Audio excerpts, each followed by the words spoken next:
செவிவழி கதை கேட்க வந்திருக்கும் அன்பு நேயர்களுக்கு இனிய வணக்கங்கள். எழில் அன்பு ஆடியோ நாவல்ஸ் சேனலுக்கு உங்களை அன்புடன் வரவேற்கும் நான் உங்கள் RJ பிரீத்தி. கதை கேட்போம், காதுகளுக்கு இனிமை சேர்ப்போம். இந்த ஆடியோ நாவல் உங்களுக்கு பிடிச்சிருந்தா லைக் பண்ணுங்க. உங்க கருத்துக்களை கீழே கமெண்ட்ஸ்ல சொல்லுங்க. உங்க நண்பர்களுக்கும் ஷேர் பண்ணுங்க. நம்ம சேனலில் தொடர்ந்து கதைகளை கேட்டு மகிழ சப்ஸ்கிரைப் பண்ணுங்க. கூடவே பெல் பட்டனையும் தட்டிவிடுங்க. இப்ப கதை கேட்கலாம் வாங்க. எழுத்தாளர் எழில் அன்பின் பாலையில் பனித்துளி, அத்தியாயம் 14. வீடு நல்லா விசாலமா இருக்கு தம்பி என்று வீட்டை சுற்றி கண்களை ஓட்டிக்கொண்டே சொன்னார் நீலகண்டன். வாடகை வீடுதான் என்று சொல்லிக்கொண்டே சமையல் அறையில் இருந்து வந்த பிரதாபனின் கையில் காஃபி கப் இருந்தது. தம்பி நினைச்சா சொந்த வீடே வாங்குவீங்களே, எதுக்கு வாடகை வீடெல்லாம் என்று நீலகண்டன் கேட்க, என் ஒருத்தனுக்கு இது போதும், சொந்த வீடு தேவைப்படும் போது வாங்கிக்கலாம் என்று சிறு புன்னகையுடன் சொன்னவன், எடுத்துக்கோங்க என்று நீலகண்டனுக்கும் அவரை ஊரிலிருந்து அழைத்து வந்த நபருக்கும் காஃபியை கொடுத்துவிட்டு அவர்கள் எதிரே அமர்ந்தான். உங்களுக்கு தான் சிரமம் தம்பி என்று தயக்கத்துடன் எடுத்துக்கொண்டார் நீலகண்டன். அப்படியெல்லாம் எதுவும் இல்லை, சொல்லுங்க, எப்படி இருக்கீங்க? முன்ன விட இப்போ ரொம்ப தளர்ந்துட்ட மாதிரி இருக்கே என்றான். வயசாகுதுல தம்பி என்ற நீலகண்டன், நான் இங்க 2 நாள் தங்குறதுல உங்களுக்கு ஒன்றும் சங்கடம் இல்லையே தம்பி என்று கேட்டார். 2 நாள் என்ன, எத்தனை நாள் வேணும்னாலும் நீங்க இங்க தங்கலாம் என்று பிரதாபன் சொல்ல, அப்படியே அவர்களுக்குள் பேச்சு சென்றது. சிறிது நேரத்தில், சரிங்க பெரியப்பா, நான் கிளம்புறேன், என் வேலையை முடிச்சுக்கிட்டு நாளை மறுநாள் காலையில் வரேன், கிளம்பி ரெடியா இருங்க என்றபடி அவரை விட வந்த நபர் எழுந்து கொள்ள, தேங்க்ஸ் மிஸ்டர் சுந்தரேஷன் என்று அந்நபரின் கையை பிடித்து நன்றி தெரிவித்தான் பிரதாபன். இருக்கட்டுங்க பிரதாபன், பெரியப்பா தனியா ரொம்ப தூரம் பயணம் பண்றதில்ல, உங்களை பார்க்கணுன்னு தான் பிடிவாதமா என் கூட வரேன்னு சொன்னாரு. சரி, மனுஷன் ஆசைப்படுறாரேன்னு தான் கூட்டிக்கிட்டு வந்தேன், பார்த்துக்கோங்க, நான் சீக்கிரமா என் வேலையை முடிச்சுட்டு வந்து அழைச்சிக்கிறேன் என்று சொல்லி சுந்தரேஷன் விடை பெற்றுக் கொண்டார். அவர் சென்றதும் நீலகண்டனின் எதிரே அமர்ந்தான் பிரதாபன். எதுக்கு இவ்ளோ சிரமப்படுறீங்க பாருங்க, இப்பவே ரொம்ப டயர்டா தெரியுறீங்க என்று அவரின் சோர்வை பார்த்து கடிந்து கொண்டான். உங்களை பார்த்ததும் உடம்பு வலி கூட தெரியலங்க தம்பி, என் வயசு கூடுதுங்கிறத விட உங்க வயசும் கூடிக்கிட்டே போகுதுன்னு தான் என்னோட கவலையெல்லாம். இப்படி தனியாவே நின்னுட்டீங்களே தம்பி, அந்த ஒண்ணுதான் என் நெஞ்ச போட்டு அழுத்திக்கிட்டே இருக்கு என்று வருத்தத்துடன் ஆதங்கப்பட்டார் மனிதர். அதை பத்தி நினைச்சு ஏன் டென்ஷன் பட்டுக்கிறீங்க, அது விடுங்க என்று அந்த பேச்சை முடித்து கொண்டவன், இந்த ரூமை யூஸ் பண்ணிக்கோங்க, கொஞ்ச நேரம் படுத்து ரெஸ்ட் எடுங்க என்று ஒரு அறையை சுட்டி காட்டினான். ரெஸ்ட் எல்லாம் வேண்டாம் தம்பி, ட்ரெயின்ல வந்தது கொஞ்சம் கசகசன்னு இருக்கு, நான் போய் குளிச்சிட்டு வரேன் என்று எழுந்து சென்றார். முதல் நாள் ரயிலில் கிளம்பி காலை விடிந்ததும் வந்திருந்தார். இனிதான் காலை உணவை பார்க்க வேண்டும். அவர் குளித்து வரும் முன் உணவை தயார் செய்யலாம் என்று நினைத்து சமையல் அறை செல்ல நினைத்தவன், அதற்கு முன் ஹரிணியும் பரத்தும் என்ன செய்கிறார்கள் என்று பார்க்க ஆசை வர வீட்டின் கதவை திறந்து எதிர் வீட்டை பார்த்தான். கதவு பூட்டி இருந்தது. இன்று விடுமுறை நாள் என்பதால் லதா வேலைக்கு வந்திருக்க மாட்டார். ரஞ்சனா மட்டுமே பிள்ளைகளுடன் இருப்பாள். இப்பொழுது தொந்தரவு செய்ய வேண்டாம் என்று நினைத்து கதவை மூடிவிட்டு உள்ளே வந்துவிட்டான். ரஞ்சனாவிடம் அவன் எண்ணத்தை சொல்லி 4 நாட்கள் ஆகியிருந்தன. மருத்துவமனையிலிருந்து வீடு வந்ததிலிருந்து ரஞ்சனா அவனை தங்கள் வாழ்க்கையை விட்டு விலக்கத்தான் முயற்சி செய்தாள். ஆனால் அது பிரதாபனிடம் எடுபடவில்லை. காலையில் குழந்தைகளை பார்க்காமல் அவன் வேலைக்கு செல்வதில்லை. வீடு வந்த பிறகு அவள் வீடு வந்து சேரும் முன்பே பிள்ளைகளை அவன் வீட்டிற்கு அழைத்து வந்து வைத்துக் கொள்வான். இருவருக்கும் ஏதாவது சாப்பிட கொடுத்து விளையாட விடுவான். ரஞ்சனா வீட்டிற்கு வந்த பிறகு அவர்களை உடனே திருப்பி அனுப்பி வைக்க மாட்டான். அவள்தான் முசுமுசுவென்று கோபம் பொங்க லதாவை அனுப்பி அழைத்து வர செய்வாள். எதுக்கு அங்கெல்லாம் பிள்ளைங்களை அனுப்புறீங்க லதாமா என்று அவரை கடிந்து கொள்வாள். அந்த சார் எங்கம்மா நான் சொன்னா கேட்கிறாரு, ரஞ்சனா கிட்ட நான் பேசிக்கிறேன்னு வம்படியா அழைச்சிக்கிட்டு போயிடுறாரு, உன் பிள்ளைங்களும் அங்க போகணும்னா குதிச்சுக்கிட்டு போறாங்க, நீதாம்மா இதுக்கு முடிவு கட்டணும் என்னால முடியாது என்று கையை விரித்து விட்டார். ஹரிணிக்கு கை உடைந்ததில் இருந்து பிள்ளைகளை கண்டிக்கவும் பயமாக இருந்தது. அந்த பிள்ளைகள்தான் அவள் வாழ்வின் ஆதாரமே. அப்படியிருக்க அவர்களுக்கு ஒன்று என்றால் அவளால் தாங்க முடியாது. பிள்ளைகளை கொஞ்சம் விட்டு பிடிக்கலாம் என்று அவள் நினைத்தாள். அவள் விட்டதை அவன் பிடித்து வைத்துக் கொள்ள நினைக்கிறான் என்பதுதான் அவளுக்கு தலைவேதனையாக இருந்தது.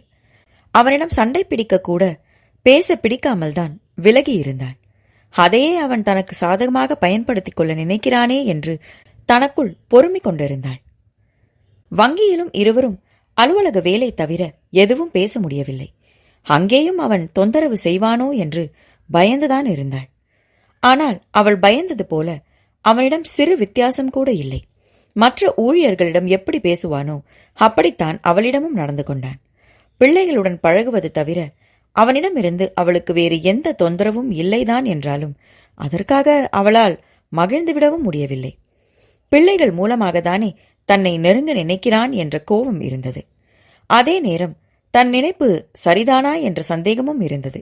ஏனெனில் அவளின் மீதான அவனின் பார்வையில் கண்ணியம் தவறியதே இல்லை. அவள் எட்டி நில் என்று சொல்வதற்கு முன்பே அவன் எட்டி நின்றான். அவனின் பாசம் ஒட்டுதல் எல்லாம் பிள்ளைகளிடம் மட்டுமே. பின்பு ஏன் தன்னிடம் அப்படி கேட்க வேண்டும்? அந்த கேள்வி ரஞ்சனாவிற்குள் இருந்து கொண்டேதான் இருந்தது. இட்லியும் சாம்பாரும் மட்டும்தான் வச்சிருக்கேன், போதுங்களா என்று கேட்டுக்கொண்டே இட்லியை எடுத்து தட்டில் வைத்தான் பிரதாபன். போதும் தம்பி, போதும் என்று 2 இட்லியை மட்டும் வைத்துக் கொண்டார் நீலகண்டன். 2 எப்படி போதும், இன்னும் 1 வச்சுக்கோங்களேன் என்று அவன் வைக்கப் போக மறுத்துவிட்டார். முன்ன போலெல்லாம் சாப்பிட்றது இறங்கல தம்பி, நடமாட தெம்பு வேணுமேனு தான் கட்டாயமா உள்ள தள்ளுறேன் என்று சொன்னவரை ஆராய்ச்சியாக பார்த்தான். நீலகண்டன் ஒரு விவசாயி. அவரின் உடல் திடகாத்திரமாக இருக்கும். ஆனால் இப்பொழுது நன்றாக மெலிந்து எலும்புகள் எல்லாம் துருத்திக் கொண்டிருந்தன. கண்களிலும் ஒளி மங்கி இருந்தது. வயது ஏறிக்கொண்டே போகிறது என்றாலும் கூட அதைவிட மனக்குறை அவர் உடலை உருக்கிவிட்டதோ என்று தோன்றியது. அதிலும் தன் விஷயத்தை பற்றி நினைத்தே மனதை குழப்பிக் கொள்கிறாரோ என்ற ஆராய்ச்சியுடன் பார்த்தான். நீங்க இங்க வந்தது வசந்திக்கு தெரியுமா? இமைகளை சுருக்கியபடி கேட்டான். தெரியும் தம்பி, சொல்லிக்காம எங்கேயும் போகக்கூடாதுன்னு சொல்லியிருக்கா. இப்ப கூட சுந்தரேஷன் கூட போறேன்னு சொன்னதுனாலதான் விட்டா என்றார். காவேரிக்கு என்று அவன் கேள்வி கூர்மையுடன் வர அவர் முகம் அவ்வளவு நேரம் இருந்த இயல்பை தொலைத்தது. அவகிட்ட எதுக்கு சொல்லணும் தம்பி, அவ எனக்கு யாரு என்று கோபத்துடன் கேட்டார். காவேரி யாருன்னு நான் சொல்லிதான் உங்களுக்கு தெரியணுமா என்ன என்று அவன் இடக்காக கேட்க, வேணாம் தம்பி, அவளை பத்தி என்கிட்ட பேசாதீங்க. அவ பேரை உங்க வாயால சொல்றது கூட பாவம், விட்டுருங்க என்ற மனிதரை உதட்டில் பூத்த புன்னகையுடன் பார்த்தான். எதுக்கு உங்களுக்கு இவ்வளோ கோபம் வருது? அவன் அதே புன்னகையுடன் கேட்க, என்ன தம்பி இப்படி கேட்குறீங்க? அத நான் தனியா வேற சொல்லணுமா என்ன என்று அவர் ஆதங்கத்துடன் கேட்க, அதற்கும் அதே புன்னகையைத்தான் பதிலாக தந்தான். உங்களால எப்படி தம்பி சிரிக்க முடியுது என்று ஆதங்கமாக கேட்டார் மனிதர். வேற என்ன பண்ண சொல்றீங்க என்று கேட்டு அவன் தோளை குலுக்க, உங்களுக்கு நிஜமாவே கஷ்டமாவே இல்லையா தம்பி? இவனால் எப்படி இப்படி இருக்க முடிகிறது என்ற தவிப்பு உள்ளுக்குள் புகை மூட்டமாக சூழ்ந்திருந்தது அவருக்கு. அது என்று அவன் ஏதோ பதில் சொல்ல முனையும் முன்பு வீட்டின் கதவு தட்டப்பட்டது. இதோ நீங்க சாப்பிடுங்க, நான் வந்துடுறேன் என்று எழுந்து சென்று கதவை திறந்தவன் முகம் மலர்ந்து போயிற்று. ஹோய் பாப்ஸ், வா வா என்று சிரித்த முகத்துடன் யாரையோ வரவேற்றுக் கொண்டிருந்தவனை அமர்ந்த இடத்தில் இருந்தே ஆச்சரியத்துடன் திரும்பி பார்த்தார் நீலகண்டன். கை கழுத்தோடு இருந்த தொட்டிலில் ஆட ஈ என்று சிரித்துக் கொண்டே உள்ளே வந்தாள் ஹரிணி. ஓய், என்ன உன் சிரிப்பே சரியில்லையே, என்ன பண்ணிட்டு வந்த என்று குறும்புடன் கேட்டான். ஒன்னும் பண்ணலையே என்று நன்றாக இருந்த கையினை விரித்து உதட்டை பிதுக்கினாள். ஆனால் அவள் கண்களோ எதுவோ குறும்பு செய்துவிட்டு வந்ததற்கு அடையாளமாக நிலையில்லாமல் அலைப்பாய்ந்தது. அவளை சந்தேகமாக பார்த்தவன் எதிர் வீட்டை பார்த்தான். கதவு லேசாக திறந்து கிடந்தது. ரஞ்சனா பரத் சத்தமே கேட்கவில்லை. அம்மாவும் தம்பியும் எங்க என்று கேட்டான். அம்மா குளிக்கிறாங்க, தம்பி தூங்குறா, நான் இங்க விளையாட வந்தேன், தள்ளுங்க அங்கிள் என்று அவனை விலக்கிவிட்டு உள்ளே வந்தாள். எதிர் வீடு திறந்திருந்ததால் தன் வீட்டு கதவையும் லேசாக திறந்து வைத்துவிட்டு உள்ளே வந்தான் பிரதாபன். எப்போதும் பிரதாபன் மட்டும் இருக்கும் வீட்டில் புதிய நபரை பார்க்கவும் யார் என்பது போல தன் குட்டி கண்களை சுருக்கி பார்த்தாள் ஹரிணி. நீலகண்டனும் கூட யார் இந்த குட்டி பெண் என்பது போல் பார்த்தார். இவர் யார் அங்கிள் என்று பிரதாபனின் காலுக்கு பின்னால் ஒளிந்து கொண்டு மெல்லிய குரலில் கேட்டாள் ஹரிணி. புன்முறுவல் பூக்க, அவரா? அவர் நீலகண்டன், எனக்கு தெரிஞ்சவரு என்றான். அவனின் அறிமுகத்தில் லேசாக முகம் மாறி பின் சுதாரித்து சமாளித்துக் கொண்டார் நீலகண்டன். ஓ, அவன் நான் எப்படி கூப்பிடணும் என்று ஹரிணியிடமிருந்து அடுத்த ரகசிய கேள்வி கிளம்பியது. அவர்கிட்ட நீயே கேள, வா என்று அவளை அழைத்து கொண்டு சாப்பாட்டு மேஜைக்கு வந்தவன் அவளை தூக்கி ஒரு நாற்காலியில் அமர வைத்துவிட்டு, சாப்பிட்றியா என்று விசாரித்தான். பூரி சாப்பிட்டேன் என்று நாவை நீட்டி உதட்டை வருடி ரசனையுடன் கூறியவளை மலர்ந்த புன்னகையுடன் பார்த்தான் பிரதாபன். அவன் முகத்தையே அதிசயமாக பார்த்தார் நீலகண்டன். சற்று நேரத்திற்கு முன் கூட அவனிடம் பேசும்போது சிரித்து வந்தான். ஆனால் அது ஒரு அலட்சிய சிரிப்பு மட்டுமே. ஆனால் இப்பொழுது அவன் சிரிக்கும் சிரிப்பில் உயிர் பிறந்தது. அச்சிரிப்பு கண்களையும் எட்டி இருந்ததுதான் அவரின் அதீத வியப்பிற்கு காரணமாக இருந்தது. இந்த குட்டி மேடத்துக்கு பூரிதான் ரொம்ப பிடிக்கும் என்று சிறு புன்னகையுடன் நீலகண்டனிடம் சொன்னான். அவனின் அந்த புன்னகை அவரின் மனதிற்கு அவ்வளவு இதமாக இருந்தது. அப்படியா? பாப்பா யாருங்க தம்பி என்று தானும் குழந்தையை பார்த்து சிரித்தபடி விசாரித்தார். பாப்பா இல்ல, பாப்ஸ்ன்னு சொல்லுங்க, இல்லனா மேடத்துக்கு கோவம் வந்துடும். குட்டி மேடம் பேரு ஹரிணி, எதிர் வீட்டில் இருக்கா என்றான். ஓ அப்படியா? ஆனா பாப்ஸ்னா புரியலையே தம்பி. நான் இவளை பாப்பான்னு கூப்பிடுவேன், ஆனா அது அவளுக்கு பிடிக்கலன்னு சொல்லிட்டா. அவளுக்கு பாப்பா வேண்டாமா, பாப்ஸ்னா ஓகேவாமா. அப்படித்தானே மேடம் என்று அருகில் அமர்ந்திருந்த ஹரிணியின் தலையில் கை வைத்து ஆட்டினான். அவளும் ஆமாம் என்பது போல அவன் கைக்குள் அடங்கி இருந்த தலையை எல்லா பக்கமும் உருட்டினாள்.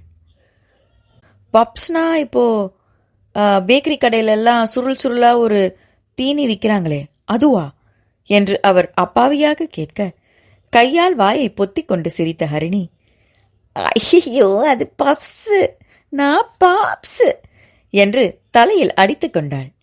அப்படியா தங்கம் என்று அவர் சிரித்தபடி கேட்க, தங்கம்னா என்று அர்த்தம் கேட்டாள் பெண்.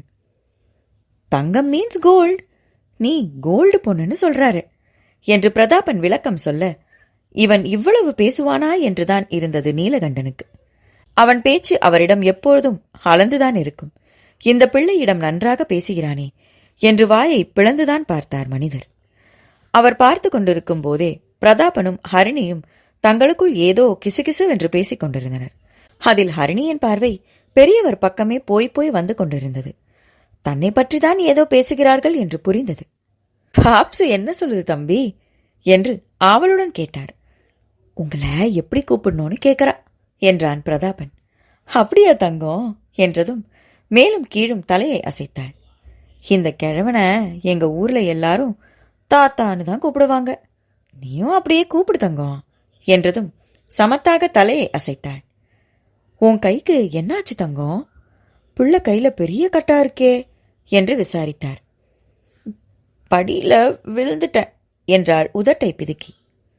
ஓ, பார்த்து போறது இல்லையா தங்கம், பிள்ளைக்கு வலிக்குமே என்று அவர் பாசத்துடன் பேச, அவர்கள் பேசுவதை கேட்டுக்கொண்டே சாப்பிட்டு முடித்து அவர் சாப்பிட்ட தட்டையும் எடுத்தான். தம்பி தம்பி நான் கழுவுறேன் என்று தடுத்தார். நீங்க பேசிட்டுருங்க என்று சொல்லிவிட்டு தானே எடுத்து சென்று கழுவி வைத்தான். நீலகண்டன் தவிப்புடன் அவனை பார்த்தார். பிரதாபன் சாதாரணமாக அந்த வேலையை செய்தான். சமைத்த பாத்திரங்களை கழுவி கொண்டிருந்த பிரதாபன் காதில் வெளியே ஏதோ சத்தம் கேட்பது போல் இருந்தது. ஆனால் அது என்ன சத்தம் என்று சட்டென்று பிடிபடவில்லை. அதனால் கூர்ந்து கேட்டவன் செவிகளில் யாரோ கதவை தட்டும் சத்தம் கேட்டது. யார் வீட்டு கதவு தட்டப்படுகிறது என்று புரியவில்லை. சில நொடிகளில் பரதழும் சத்தம் கேட்க எதிர் வீட்டில்தான் என்னவோ என்று நினைத்து பாத்திரங்களை அப்படியே போட்டுவிட்டு வெளியே விரைந்தான். அந்த வேகத்தை பார்த்து என்னவோ என்று நீலகண்டனும் ஹரிணியும் திடுக்கிட்டு பார்த்தனர். ரஞ்சனாவின் வீட்டு கதவு திறந்து கிடக்க உள் அறையில் இருந்து கதவு தட்டும் சத்தம் கேட்டது. அங்கே விரைந்த பிரதாபன் என்னவென்று பார்க்க குளியல் அறைக்குள் இருந்து ரஞ்சனா கதவை தட்டி கொண்டிருக்க வெளியே தாழ் போட்டிருந்தது. ஹரிணி, ஹரிமா, கதவை தர என்று ரஞ்சனா கோவத்துடன் கதவை தட்ட அதுவே ஹரிணியின் வேலைதான் அது என்று பிரதாபனுக்கு புரிந்து போனது. கட்டிலில் உறங்கிக் கொண்டிருந்த பரத் கதவு தட்டும் ஒலியில் பயந்து எழுந்திருப்பான் போலும். கட்டிலில் உட்கார்ந்து அழுது கொண்டிருந்தான். முதலில் பரத்தை தூக்கிக் கொண்டவன் பின் போய் கதவு தாழை திறந்து விட்டான். உனக்கு எத்தனை முறை சொல்லியிருக்கேன், நான் உள்ள இருக்கிறப்போ வெளியில இருந்து கதவை பூட்டக்கூடாதுன்னு என்று சொல்லிக்கொண்டே கோவத்துடன் வெளியே வந்த ரஞ்சனா அங்கே இருப்பது மகள் அல்ல பிரதாபன் என்று தெரிந்ததும் திகைத்து நின்று போனாள். பிரதாபனுக்கும் அதே திகைப்புதான். பட்டென்று பார்வையை திருப்பிக் கொண்டவன் சாரிங்க என்றபடி பரத்தை தூக்கிக் கொண்டு அறையை விட்டு வெளியே சென்றான். அவன் தன்னை இப்படி பார்ப்பான் என்று எதிர்பாராத ரஞ்சனா திகைத்து தடுமாறி மார்புக்கு குறுக்கே கைகளை கட்டிக்கொண்டவளோ வெறும் பாவாடையும் மட்டும் மார்பில் ஏற்றி கட்டியிருந்தாள். பாவாடையை மட்டும் குளியல் அறையில் கட்டிவிட்டு வெளியே வந்து ஜாக்கெட் புடவையை அணிவது அவளின் வழக்கம். குழந்தைகள்தான் வீட்டில் இருப்பார்கள் என்பதால் இதுவரை வித்தியாசமாக இருந்ததில்லை. இன்றோ ஹரிணி செய்த வேளையில் அவன் இப்படி தன்னை பார்த்து விட்டானே என்று அவமானமாக இருந்தது. அவன் சென்றதும் அறையின் கதவை தாழிட்டுவிட்டு வேகமாக உடையை மாற்ற ஆரம்பித்தாள். மகள் மேல் கோபமாக வந்தது. அழுது கொண்டிருந்த பரத்தை தூக்கிக் கொண்டு தன் வீடு வந்த பிரதாபனும் மிரண்டு விழித்தபடி இருந்த ஹரிணியை கண்களை உருட்டி கோபமாக பார்த்தான். என்ன பண்ணிட்டு வந்திருக்க ஹரிணி? இப்படிதான் அம்மா உள்ள இருக்கும்போது கதவை மூடுவாங்களா என்று அதட்டினான். அது அங்கிள், அது என்று அவள் பயத்துடன் திணற அவளின் பயத்தை பார்த்து தன் கோபத்தை தனித்து கொண்டவன், இது ரொம்ப கெட்ட பழக்கம் பாப்ஸ், இனி இப்படியெல்லாம் செய்யக்கூடாது என்றான். அவள் வேகமாக தலையை உருட்ட, என்னாச்சு தம்பி என கேட்டார் நீலகண்டன். அவள் கதவை தாழ் போட்டுவிட்டு வந்ததை மட்டும் அவன் சொல்ல, இது சேட்டக்கார தங்கமா இருக்கும் போலவே, இந்த பையனும் அந்த வீட்டு பையன்தானே, பெரியவங்க வேற யாரும் இல்லையா என்று கேட்டார். ரஞ்சனா குழந்தையுடன் தனியாக இருப்பதை பற்றி பிரதாபன் சுருக்கமாக சொல்ல, ஓ என்று ரஞ்சனாவிற்காக பரிதாபப்பட்டார். அப்போது வீட்டின் வெளியே இருந்து, ஹரிணி, ஹரிணி, இங்க வாடி என்று மகளை அதட்டி அழைத்தாள் ரஞ்சனா. நான் போக மாட்டேன், பயமா இருக்கு என்று வேகமாக பிரதாபன் பின்னால் ஒளிந்து கொண்டாள். நீ செஞ்சது தப்புதானே, அம்மா கிட்ட போய் ஒரு சாரி சொல்லு பிரதாபன் சொல்ல, அம்மா அடிப்பா என்று ஒரு கையால் அவள் காலை கட்டி கொண்டாள். தப்பு செஞ்சா சாரி கேட்கணும், அம்மா அடிக்காம நான் பாத்துக்கிறேன் என்று பரத்தை ஒரு கையிலும் தன் காலை கட்டி கொண்டிருந்தவளை இன்னொரு கையாலும் அணைவாக பிடித்துக்கொண்டு வீட்டு வாயிலுக்கு வந்தான். இங்க வா என்று மகளை ரஞ்சனா அழைக்க அவள் இன்னும் இறுக்கமாக பிரதாபனின் காலை கட்டிக்கொண்டு மறுப்பாக தலையை அசைத்தாள்.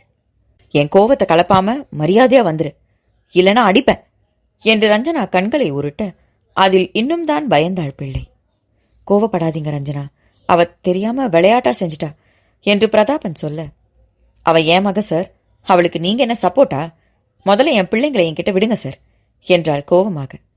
மகள் கதவை மூடிய கோவத்தை விட அவன் தன்னை பார்த்த கோலம் அவளின் கோவத்தை கூட்டியிருந்தது.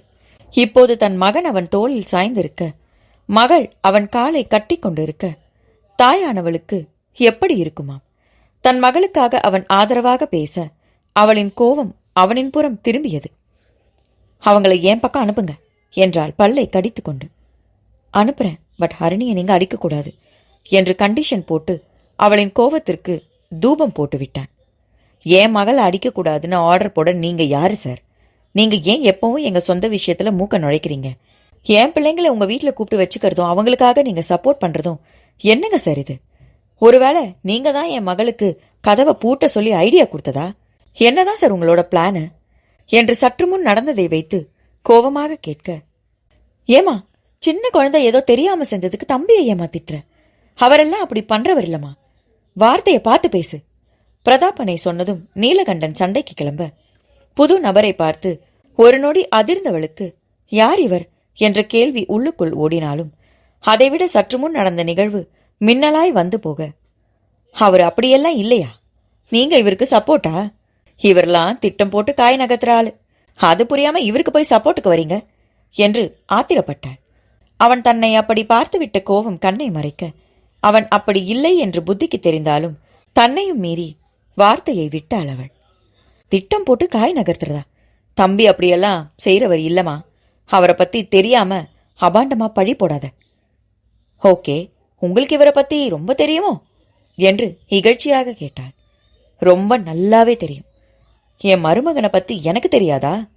அவரை பத்தி தப்பா சொன்னா சொன்னவங்க நாக்கு அழுகிடும் என்று நீலகண்டன் சொல்லி முடிக்கும் முன், மாமா என்று பிரதாபன் அதட்ட, நீங்க அமைதியா இருங்க மாப்பிள, இந்த பொண்ணு உங்களையே பேசுது, கேட்டுக்கிட்டு சும்மா இருக்க சொல்றீங்களா என்று குதித்தார் மனிதர். மாமா மருமகனா என்று இருவரையும் அதிர்வுடன் பார்த்தாள் ரஞ்சனா.